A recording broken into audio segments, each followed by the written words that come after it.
Hello everyone. तो कैसे हैं आप लोग। हम बात कर रहे थे यहाँ पर अगत तंत्र के बारे में, और अगत तंत्र में हम देख रहे थे चैप्टर नंबर फर्स्ट, जिसका नाम है कॉन्सेप्ट ऑफ अगत तंत्र। और इस चैप्टर की हम 4 वीडियो कंप्लीट कर चुके हैं, ठीक है। और ये हमारी 5th वीडियो रहने वाली है, और इस 5th वीडियो के अंदर इस चैप्टर को हम कंप्लीट कर देंगे। कुछ हमारे टॉपिक बच गए थे, तो इनको कंप्लीट करने के बाद ये हमारा 5 वीडियो के अंदर ये चैप्टर कंप्लीट हो जाएगा, जिसको हमने इन डिटेल देखा है। कोई भी ऐसा टॉपिक नहीं है जो हमने छोड़ा है, सभी टॉपिक को हमने अच्छे से कवर किया है। अगर आप जिस तरह से मैं आपको कवर करा रहा हूँ इस तरह से आप चलते तो आपको अदर सब्जेक्ट में भी हेल्पफुल मिलेगा, ठीक है, हेल्प मिलेगी, ठीक है। ऐसा नहीं है कि केवल जो अगत तंत्र मैं यहाँ पर पढ़ा रहा हूँ आपको दूसरे सब्जेक्ट में नहीं, बहुत सारे चरक के कॉन्सेप्ट आते हैं, बहुत सारे सुश्रुत के आते हैं, ठीक है। कुछ मैंने फार्माकोलॉजी के भी बताए आपको, ठीक है। तो वहाँ पर अगर आप ऐसे चलते हो तो आपको बहुत ज़्यादा हेल्पफुल मिलेगी, ठीक है। तो कोई भी टॉपिक मैंने नहीं छोड़ा है। तो आज ये इस वीडियो का लास्ट टॉपिक रहने वाला है, ठीक है। तो जिसमें विष के अंदर हम देखेंगे विषवर्धक भाव, ठीक है। मतलब कौन कौन से ऐसे फैक्टर्स हैं जो हमारी बॉडी में विष को अंदर बढ़ा देते हैं, ठीक है। मतलब शरीर में विष को बढ़ाने वाले कारक कौन कौन से हैं। देखो, पहला होता है क्षुधा, तृष्णा, ठीक है। अब ये सभी को जानते हैं, कॉमन सी बात है, मुझे नहीं लगता मुझे बार बार ये एक्सप्लेन करना पड़ेगा। क्षुधा को हम हंग्री कहते हैं, तृष्णा को हम थ्रस्ट कहते हैं, ऊष्मा को हम मतलब ऊष्म बोलते हैं, दुर्बल्य को हम वीकनेस बोलते हैं। ऐसा मुझे नहीं लगता बताने की जरूरत पड़ेगी, ठीक है। क्योंकि आप सेकंड प्रॉफ के स्टूडेंट, तो ये सब चीज़ें आपको पता होनी चाहिए। कुछ कुछ चीज़ें टर्म नहीं पता होती है, तो वो मैं आपको बता देता हूँ, ठीक है। तो क्षुधा, तृष्णा, ऊष्मा, दौर्बल्यम, क्रोधम, शोकम, भयम, भ्रमम, ठीक है। और विष संकटम, पूर्व वायुम, कमलम, गंधम, वर्षम जो। देखो, मैं एक एक करके समझाता हूँ। सबसे पहला, अगर किसी व्यक्ति ने विष का सेवन कर लिया है, और विष का सेवन कब कर लिया है, जब उसको बहुत ज़्यादा भूख लग रही हो, बहुत ज़्यादा प्यास लग रही हो, या उसकी बॉडी में ऊष्मा हो बहुत ज़्यादा, मतलब पित्त प्रकृति वाला हो, बॉडी ज़्यादा हो, या फिर दुर्बल्य हो, वीकनेस हो, ठीक है, पहले ही बहुत ज़्यादा कमज़ोर है और विष का सेवन कर लिया है, तो वो भी क्या करेगा, उसके भाव विष को और भी ज़्यादा बढ़ाएगा। क्रोध मतलब बहुत ज़्यादा गुस्सा आ रहा है, ठीक है, शौक है, भय है, भ्रम है, या विष संकट है। विष संकट को भी यहाँ पर हम पढ़ेंगे, ठीक है। तो पूर्व वायु है, मतलब अगर वायु पूर्व की ओर से चल रही है तो वो भी विष को बढ़ाता है हमारे बॉडी के अंदर। एंड कमल गंध है, ठीक है। कमल गंध क्या होता है, मतलब जो भी लोटस वाला फ्लावर होता है और उसको आप सूंघते हैं तो वो भी क्या करता है, हमारी बॉडी में विष वाले भाव को बढ़ाता है, ठीक। देन उसके बाद है वर्षा ऋतु। तो वर्षा ऋतु में भी क्या होता है, जो हमारे बॉडी के अंदर विष बढ़ता है। हमारी बॉडी के अंदर विष क्यों बढ़ रहा है, क्योंकि हमने कहीं ना कहीं पॉइजन का सेवन किया, ठीक है। जब भी मैं ये सब चीज़ आपको बता रहा हूँ तो आपको ये मानकर चलना है कि कहीं ना कहीं कोई भी जो व्यक्ति है उसमें उसके शरीर में विष क्यों बढ़ रहा है। या तो ये कारण ये है कि उसमें कोई ना कहीं उसने विष का सेवन कर लिया है, या किसी एनिमल ने उसको बाइट कर दिया जिसकी वजह से उसमें बॉडी में विष बढ़ गया है। और अब देखो, होता है क्या है कि जब भी मान लो किसी क्रीचर ने, कोई स्नेक वगैरह आप काट लेते हो, तो आप क्या कर जाते हो, भयभीत हो जाते हो, डर जाते हो। तो मतलब वो कहीं ना कहीं आपके अंदर पित्त को बढ़ा रहा है, कहीं ना कहीं आपको ऊष्मा को बढ़ा रहा है, ठीक है। कहीं ना कहीं आपको ये सब चीज़ घबराहट वगैरह होती है, तो वो क्या करती है, और भी ज़्यादा उस विष को आपकी बॉडी के अंदर बढ़ाती है। जैसे अजीर्ण वाली कंडीशन हो गई, अतिसार हो गया, और वात पित्त की वृद्धि है तो भी बढ़ेगा। और तिल पुष्प वाली गंध है, अगर आप तिल पुष्प की गंध लेते तो भी बढ़ता है। और भू वाष्प लेते हो, मतलब जो भू मतलब धरती में से जो वाष्प निकलती है तो वो लेते हो, मतलब ठीक है। धरती में वाष्प कैसे निकलेगी, जैसे कि मान लो बहुत ज़्यादा गर्मी पड़ रही है और जब इसमें नमी सी हो या फिर थोड़ा बूंद पड़ जाए तो उसमें से भाप से निकलती है।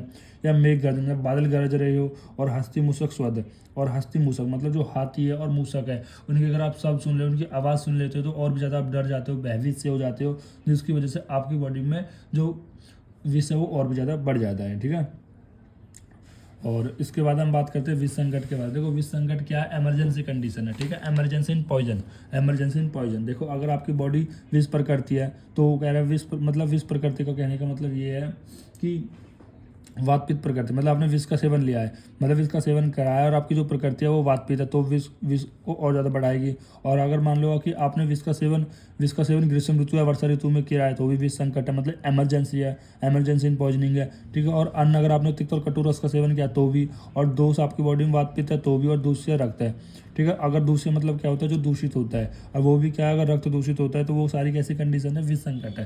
कहने का मतलब है कि जब भी कोई विष का सेवन करता है तो पॉइजन वाली कंडीशन कब होती है, जब ये 5 फैक्टर होते हैं। मतलब उस व्यक्ति की प्रकृति भी वात पित्त थी, और जो काल था, मतलब जब विष का सेवन किया गया जब ग्रीष्म और वर्षा ऋतु चल रही थी, ग्रीष्म में बहुत ज़्यादा उष्णता होती है, ठीक है, और बल भी क्षीण होता है। वर्षा ऋतु में भी क्या, त्रिदोष को प्रकोप होता है, ठीक है। और अन्य भी ऐसा कर लिया जो तिक्त और कटु सेवन कर लिया, जो कहीं ना कहीं वात की वृद्धि करेगा, ठीक है। और दोष कैसे है, उसकी बॉडी में वात पित्त है, ठीक है। मतलब जो दोष कौन से विकृत है, वात पित्त दोष विकृत हुए पड़े है, और दूसरे कौन सा है, रक्त है। यानी कि अगर ये 5 चीज़ मिल जाती है तो ये कैसा हो जाता है, विष संकट होता है, जिसको मैंने एक निमोनिक से बना रखा है, पकड़। पकड़ मतलब प्रकृति काल अन्न दोष दूषिय, प्रकृति काल अन्न दोष दूषिय। पकड़ जब मिल जाती है तो क्या बन जाता है, विष संकट बन जाता है। ठीक है, विष संकट मतलब इमरजेंसी इन पॉइजनिंग कैसे होती है, पकड़ से बनती है। ठीक है, तो ये 1 से जो 5 पॉइंट मैंने बताया गया कि जब इनका संगम होता है, मिलन होता है, तो ये पांचों चीज़ मिलकर क्या बनाते हैं, विष संकट बनाते हैं। आप इसे इजीली ध्यान रख सकते हो। उसके बाद हम बात करते हैं विष के वेग के बारे में। ठीक है, विष के वेग मतलब कहने का मतलब ये है कि जैसे किसी बॉडी में विष वो एंटर किया जाता है। ठीक है, तो वो क्या करता है, हर एक धातु में पहले रस धातु में जाएगा, देन रक्त धातु में जाएगा, देन मांस धातु में जाएगा। इस तरह से जैसे हमारी बॉडी में 7 धातु होती है तो 7 कलाएँ होती है, लेकिन आचार्य चरक हमारे 8 वेग मानते हैं। ठीक है, 8 वेग कैसे मानते हैं, वो बोलते हैं कि ठीक है 7 धातु है 7 कलाएँ, 7 तो सेम रहेगा जैसे आचार्य सुश्रुत ने बताया, लेकिन एक मृत्यु और आ जाएगा। ठीक है, एक मृत्यु और आ जाएगा जो कि अंतिम वेग होता है। इस तरह से 8 माने एमसीक्यू के लिए इंपॉर्टेंट है। उसके बाद विष का सेवन, उन्होंने बताया जब भी कोई व्यक्ति विष का सेवन करते हैं तो उनकी जो धातु को क्रम से दूषित करता है। मतलब जो भी विष होता है उनको धातु क्रम से दूषित करता है। मतलब पहले रस को दूषित करेगा, फिर रक्त को, ऐसे क्रम से वो दूषित करता रहेगा। ठीक है, उत्तर धातु में प्रवेश करेगा। तो विष एक धातु को दूषित कर अगली धातु में जाता है। तो इस तरह से विष क्या करता है, विष का एक वेग होता है। जैसे विष कहाँ चला गया, रस से रक्त में चला गया तो ये एक वेग हो गया। जैसे पहले रस में आया तो एक वेग होगा, रस से रक्त में आया दूसरा वेग होगा, रक्त से मांस में आया तीसरा वेग होगा। इस तरह से तो ये विष का एक वेग होगा, तो इसको हम बोलते हैं विष वेग। ठीक है, और विष जिस धातु में प्रविष्ट होता है उसका अनुसार ही लक्षण उत्पन्न करता है। ठीक है, जैसे कि अब मान लो विष रस धातु में है तो रस धातु के अनुसार लक्षण उत्पन्न करेगा। जैसे मैंने बोल दिया वेग वन। ठीक है, वेग 1 का मतलब क्या है कि जो हमारा विष है वो रस धातु में प्रवेश कर चुका है। ठीक है, रस धातु में। मैंने बोल दिया वेग 2 का मतलब क्या है कि जो विष है वो रक्त धातु में प्रवेश कर चुका है। इस तरह से मैंने बोल दिया वेग 3, तो वो विष जो है वो हमारा मांस धातु में प्रवेश कर चुका है। जिस धातु में विष प्रवेश करेगा उसी के अनुसार वहाँ पर लक्षण देखने को मिलेंगे। देन उसके बाद हम बात करते हैं वेगांतर के बारे में। ठीक है, अब वेग आंतर मतलब वेग में कितना समय लगता है, मतलब रस से रक्त में, जैसे पहले मैंने बोला जो विष है वो विष रस में गया तो उसमें कितना समय लगा, रस से रक्त में गया तो उसमें कितना समय लगा। यानी जब वो विष एक धातु से दूसरी धातु में जा रहा है तो उनके बीच का क्या काल है, कितना समय है, इसी समय को हम वेगांतर कहते हैं। ठीक है, तो अब यहाँ पर हम बात करते हैं विष के वेग के बारे में। अभी मैंने आपको पीछे बताया कि विष के एक 8 वेग होते हैं, 7 वेग होते हैं। आचार्य चरक 8 वेग मानते हैं जबकि आचार्य सुश्रुत 7 वेग मानते हैं। ठीक है, मैंने यहाँ पर जो लिखे हैं वो वेग आचार्य सुश्रुत के अनुसार लिखे हैं कि जब जो विष है वो पहले वेग में प्रवेश करता है तो क्या लक्षण उत्पन्न होते हैं और क्या हमें चिकित्सा करनी चाहिए। देखो, आप चाहो तो आचार्य चरक का भी याद कर सकते हो कि आचार्य चरक ने बताया कि पहले वेग में जब जाता है तो हमारी रस धातु दूषित होती है और उसके अनुसार क्या लक्षण प्रकोपित होते हैं। ठीक है, क्या लक्षण उत्पन्न होते हैं और उनकी क्या चिकित्सा करनी चाहिए। देखो, मैं यहाँ पर दिखा देता हूँ, जिन भी बच्चों को अगर ये भी याद करना है तो ये भी कर सकते हो। ठीक है, जैसे आचार्य चरक ने यहाँ पर 8 वेग बताए हैं। उन्होंने बताया कि पहले वेग में मतलब जो विष है वो पहले वेग में जाता है यानी रस धातु को दूषित करता है तो उसके अनुसार लक्षण आएंगे, देन चिकित्सा होगा। ठीक है, और देन होता है कि रक्त धातु का।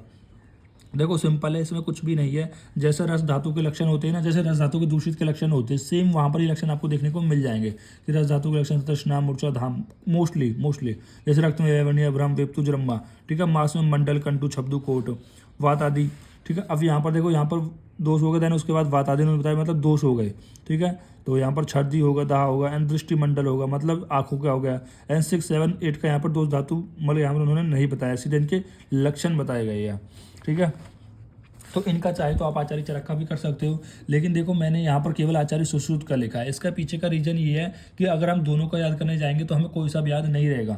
मेरा मेनली फोकस है कि आचार्य सुश्रुत का काफ़ी इंपॉर्टेंट है, तो आप आचार्य सुश्रुत के सातों वेग को, उनके लक्षण और चिकित्सा ध्यान रख लो। अगर आता है कि विष के वेग के बारे में तो आप आसानी से इनको लिख सकते हो। जैसे पहला वेग होता है फर्स्ट वेग, यानी जो भी आपने पॉइजन लिया वो पहले वेग में गया, कहीं ना कहीं रस धातु में गया, तो उसके अनुसार क्या लक्षण देखने को मिलेंगे। तो बताया गया कि जीवा श्याप्त मतलब जो जीवा है, जो टंग है, वो कहीं ना कहीं ब्लैकिश हो जाएगी, मूर्छा हो जाएगा, सिनकूप हो जाएगा, इंसान बेहोश हो जाएगा, स्तब हो जाएगा, एक तरीके से श्वास में प्रॉब्लम आ सकती है। ठीक है, तो देन उसकी चिकित्सा क्या करनी है, वमन कराना है, शीत अम्बु सेवन कराना है। शीत अम्बु सेवन मतलब अम्बु जो पर्याय होता है वो होता है जल का, मतलब ठंडे जल का सेवन कराना है। देन उसमें अगधपान कराना है। अगधपान क्या है, एंटीडोट वगैरह का कराना है, एंटीडोट वगैरह देना है। ठीक है, देन होता है सेकेंड वेग। ठीक है, फिर हम बात करते हैं सेकंड वेग के बारे में। तो सेकंड वेग के लक्षण क्या देखने को मिलते हैं, स्वेद मिलता है, दाह मिलता है, ठीक है, और वेपतु मिलता है। वेपतु मतलब कांपना, ट्रेमर वगैरह, और कंठ में रूजा मिलते हैं, मतलब जो कंठ है उसमें पेन मिलता है, ठीक है। देखो जब भी कोई व्यक्ति विष का सेवन करता है तो वो कभी कभी क्या करता है, कंठ को पकड़ लेता है, ठीक है, आपने देखा होगा, पसीना आने लगता है, बॉडी में बर्निंग सेंसेशन होने लगती है, कांपने लगता है, हृदय में वेदना होती है, ठीक है। तो ये सारे लक्षण आपको देखने मिल जाएंगे जब भी जो वेग है, मतलब जब भी जो पॉइजन है वो सेकंड वेग में जाता है। तो उसकी चिकित्सा क्या बताइए, वमन विरेचन। पहले क्या थी, वमन, उसके बाद वमन विरेचन, इस तरह से कर लो। देन आता है थर्ड वेग। तो थर्ड वेग के अंदर क्या होता है, तालुसोस। तालुसोस मतलब जो भी आपका पैलेट है वो ड्राई हो जाता है, ठीक है। तो आम्य से सूल, आमाशय में सूल हो जाएगी, तो आमाशय में सूल हो जाता है, एंड नेत्र दुर्बण हो जाता है, मतलब नेत्र का जो कलर है वो डिसकलरेशन हो जाता है, बिगड़ जाता है, जैसे कि हरित हो जाएगा, हरे कलर का हो जाएगा, और जो नेत्र वो कैसे हो जाएंगे, शोथ युक्त हो जाएंगे, कहीं ना कहीं स्वेलिंग वगैरह आ जाएगी। देखो जब ये लक्षण देखने को आपको मिल रहे हैं तो आप यहाँ पर पहचान सकते हो कि जो विष है वो कहीं ना कहीं थर्ड वेग के अंदर पहुंच चुका है, ठीक है, थर्ड वेग के अंदर पहुंच चुका है, और उसके अनुसार आप यहाँ पर नस्ते और अंजन का सेवन करा सकते हो और अगतपान करा सकते हो। अगतपान मतलब एक तरीके से कोई भी ऐसे एंटीटोड का आप सेवन यहाँ पर करा सकते हो, ठीक है। तो अलग अलग, हर विष का अलग अलग एंटीटोड होता है, ठीक है। तो उसके बाद हम बात करते हैं फोर्थ वेग के अंदर। देखो जब भी सिर गौरव, मतलब सिर में पेन होने लगेगा, सिर भारीपन सा लगने लगेगा, तो आप यहाँ पर पहचान सकते हो कि जो हमारा जो विष है वो फोर्थ वेग के अंदर पहुंच चुका है, और उसमें अगत प्लस स्नेह, मतलब जो भी आप एंटीटोड का सेवन करा रहे हो वो स्नेह के साथ आपको सेवन कराना है, ठीक है। देन उसके बाद हम बात करते हैं फिफ्थ वेग के बारे में। तो फिफ्थ वेग में क्या होता है, कफ विरसेक वैवानियम पर भेदम पकोधान वेदना, यानी कि कफ का एक्सेसिव सलाइवेशन हो जाएगा, कलर चेंज हो जाएगा, जॉइंट्स में टूटने फूटने जैसे पीड़ा होने लग जाएगी, जो हमारा पक्वधान है, इंटेस्टाइन है, उसमें पेन होने लगेगा। तो उसमें आपको मधु प्लस क्वाथ का सेवन कराना है। नाम से जैसे कफ है, कफ को कम करने के लिए क्या यूज़ करते हैं, मधु का यूज़ करते हैं, और मधु के क्वाथ का भी यहाँ पर यूज़ करेंगे। देन उसके बाद हम बात करते हैं सिक्स वेग के बारे में। तो सिक्स वेग में प्रज्ञानाश और अतिसार देखने को मिलता है, और इसकी चिकित्सा क्या है, जो हम अतिसार की चिकित्सा करते हैं सेम वही चिकित्सा यहाँ पर सिक्स वेग के अंदर भी करनी है। देन उसके बाद हम बात करते हैं सेवन्थ वेग के बारे में। तो स्कंद पृष्ठ कटिभंग देखने को मिलता है, श्वास रोध देखने को मिलता है, और ठीक है, तो उसमें क्या कराना है, एपडिन नस्य कराना है, और मूर्धि स्थान काकपादम, तो रक्त मिश्रित रक्तमासम। देखो इसमें क्या होता है कि जो आपका मुर्दा होता है, मतलब सिर में कहीं ना कहीं आपको इंसिजन लगाना है थोड़ा सा, और उसमें जो रक्त मिश्रित मांस है वो ऊपर रख देना है। तो इस सेवन्थ वेग के अंदर चिकित्सा बताई गई है, ठीक है। अब हम बात करते हैं विष पित्त लक्षण के बारे में, ठीक है, मतलब ऐसा व्यक्ति जिसने विष को सेवन किया है तो उसके क्या क्या लक्षण देखने को मिलेंगे, ठीक है। तो हम पहले श्लोक से देखते हैं। तो श्लोक में लिखा हुआ है, सवातम गृहधूमाम पुरीसाम युवती सीरियते, मतलब सवातम गृहधूमाम पुरीसाम, मतलब जब उसका जो फीकल मैटर होगा, उस फीकल के मैटर के साथ उसका वात भी जुड़ा होगा, आप उसको रोग निदान में अच्छे से पढ़ोगे, ठीक है। सहवात, सहपुरी, इस तरह से पढ़ोगे आप। तो सहवात मतलब पुरी के साथ उसमें वात का इन्वॉल्वमेंट होगा, और गृहधूमाव मतलब कहीं ना कहीं ब्लैकिश डिस्कलरेशन होगा, ठीक है। तो जो स्टूल होगा वो कैसा होगा, ब्लैकिश डिस्कलरेशन होगा, किसके साथ होगा, वात के साथ होगा। ये वो अति सीरियस है, मतलब कहीं ना कहीं अतिसार की कंडीशन भी आपको देखने को मिलेगी। एंड आधम्य तो अर्थम उष्ण स्तरो, तो यहाँ क्या आधम्य तो यानी जो आद्यमान है, मतलब कहीं ना कहीं पेट फूलना जैसे देखने को मिलेगा, और अर्थ उष्णम आस्त्रो, तो यहाँ पर ये क्या है, मतलब जो उसके जो आंसू आएंगे, मतलब आंखों में से जो आंसू आएंगे वो कैसे आएंगे, बिल्कुल एक तरीके से गरम गरम आंसू आएंगे, और उनमें से भाप सी उड़ती आपको देखने को मिलेगी। वीवण मतलब कहीं ना कहीं डिस्कलरेशन देखने को मिलेगा। स आद पीड़ात मतलब इसको पीड़ित होगा, मतलब कहीं ना कहीं पेन होगा। और उद्मंत फैंच विस्पितम तथ्यम आदि से, तो ये सब आपको लक्षण देखने को मिलेंगे, मतलब जो भी विष पिया होता है उसके मुख में से झाग से निकलते देखने को मिल जाएंगे। सारे मैंने यहाँ पर लिख रखे हैं, गृह धुमाफ, शैवात पुरुषम, अतिसार, उष्ण रक्त प्रवृत्ति, विवरण, अंगसाद, मतलब कहीं कहीं बॉडी पूरी थकी सी मिलेगी। फैन युक्त वमन मिलेगा, ठीक है। तो यहाँ पर ना फैन, उद्मंत फैनम, मतलब कहीं ना कहीं जो उल्टी होगी वो कैसे होगी, झागदार युक्त होगी, ठीक है। तो इस तरह से देन उसके बाद हम बात करते हैं विष मुक्त के लक्षण, मतलब ऐसा व्यक्ति जो विष मुक्त हो चुका है, जैसे किसी ने विष का सेवन किया है, और अगर हम उसमें कोई एंटीटोड वगैरह या जो भी चिकित्सा करते हैं, और अगर वो विष मुक्त हो जाता है, तो हम कैसे पता करेंगे, हम करेंगे जो उसके दोष है, धातु है, मल, वो सभी क्या हो जाएंगे, ठीक हो जाएंगे। जैसे कि प्रसन दोष, कहने का मतलब है जो आपके दोष है वो समावस्था में आ जाएंगे, वात पित्त कफ समावस्था में आ जाएंगे। धातु मल, प्रकृति धातु मतलब प्रकृति स्थित धातु, मतलब जो रस रक्त मांस में वो धातु सभी बैलेंस हो जाएंगे। और है कि मूत्र जीवा, मतलब प्रकृति जो मल मूत्र आदि है उनका जो विसर्जन है वो सम हो जाएगा, ठीक है। ऐसा नहीं है वमन हो रहा है, विरेचन हो रहा है, ऐसा नहीं होगा, मतलब उल्टियाँ नहीं होंगी, दस्त वगैरह नहीं लगेंगे, आराम से नॉर्मल रहेगा, जैसा होता है। और अनविकांक्षा मतलब यार अन्न खाने की इच्छा बढ़ जाएगी और प्रसन्न वर्ण होगा, मतलब कि इंद्रिया और मन और से चेष्टाएं प्रसन्न रहेंगी, अच्छे से होंगी। तो इन लक्षणों को आप देख के पहचान सकते हो कि विषमुक्त लक्षण के यहाँ पर देखने को मिलते हैं।